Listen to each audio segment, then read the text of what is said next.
This is the extremely tough paper which I ever seen in my career. मैं बार बार इस बात को बोल रहा हूं, ये थर्ड वीडियो मेरी बन रही है आज जस्ट बिकॉज ऑफ दैट कि प्रिडिक्शन जो आपकी कट ऑफ को लेके हो रही है वो बहुत ज्यादा ड्रास्टिकली चेंज हो रही है, और उसका सबसे बड़ा रीजन जो है वो है पेपर की एनालिसिस के पैटर्न। सबसे पहले मैं आपको बताना चाहता हूं कि मैं जो आगे 2 मिनट बाद बोलूंगा उसको बहुत ध्यान से सुनना। क्या क्या फैक्टर है जिसकी वजह से कट ऑफ इतनी ज्यादा डाउन हो रही है, मैं एक एक करके आप सबके सामने एक्सप्लेन करता जा रहा हूं भाई। तो पेपर सबसे पहले एनालिसिस हो चुकी है कंप्लीटली, मैं आपको बता दे रहा हूं, फिर भी आप सभी लोग देखिएगा, प्लीज ध्यान से देखिएगा, है ना।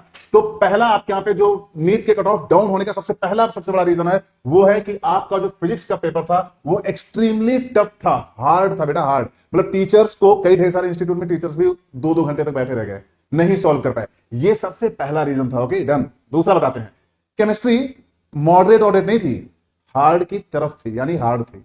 ओके, थर्ड पे आते हैं, कई ढेर सारे लोगों ने बोला कि बायो इजी है। प्लीज आपसे निवेदन है, आप फैकल्टी हो, फैकल्टी के नजरिए से नहीं, स्टूडेंट के नजरिए से देखो तो आपको एवब एवरेज दिखेगा। आपका बायो का पेपर लेंदी था, ट्रिकी क्वेश्चंस थे, मैं बार बार इस बात को बोल रहा हूं। तो ये तीसरा सबसे बड़ा रीजन था जिसकी वजह से कट ऑफ बहुत ज्यादा डाउन जाने की संभावना है।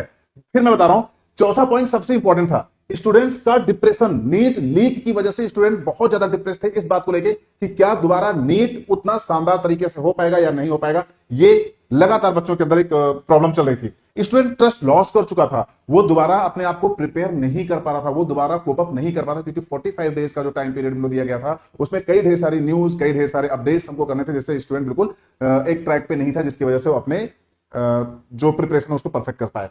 लास्ट पॉइंट, लास्ट सबसे इंपॉर्टेंट, 80 से 90% स्टूडेंट अपने टीचर से डिस्कनेक्ट हो गया था।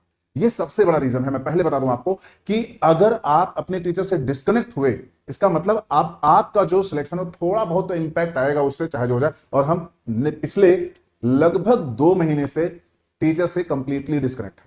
तो ये एक और सबसे बड़ा रीजन था जिसकी वजह से आप यहां पे मेरिट के डाउन जाने की संभावना है। मैं बार बार बोल रहा हूं आपके यहां पे फिजिक्स, जैसा कि मैंने आपको बताया था कि फिजिक्स का जो आपका मैक्सिमम नंबर होने वाला है वो 100 से लेके 110 के आसपास रहने वाला है। केमिस्ट्री 120 के पास आ जाएगा, और बायो जा रही है आपके यहाँ पे 200, 320 या ये किलो 30 के आसपास। ये एक एवरेज नंबर आ रहा है। मैं बार बार इस बात को बता रहा हूं, अगर मैं इसके अकॉर्डिंग जाता हूं तो मैं दोबारा बोलूंगा कि 550 के आसपास मैं फिर भी डाउन कर रहा हूं, क्योंकि मैं बाकी के 2 फैक्टर को इग्नोर नहीं कर सकता हूं जिसमें कि स्टूडेंट का लेवल ऑफ प्रिपरेशन था। तो ये जो 3 पॉइंट है वो भी कहीं ना कहीं इंपैक्ट डाल रहे हैं। तो अगर कोई मुझसे बोले कि क्या रहेगी सर कट ऑफ, मैं जो पॉइंट लिखने जा रहा हूं वो सिर्फ मेरी एनालिसिस है।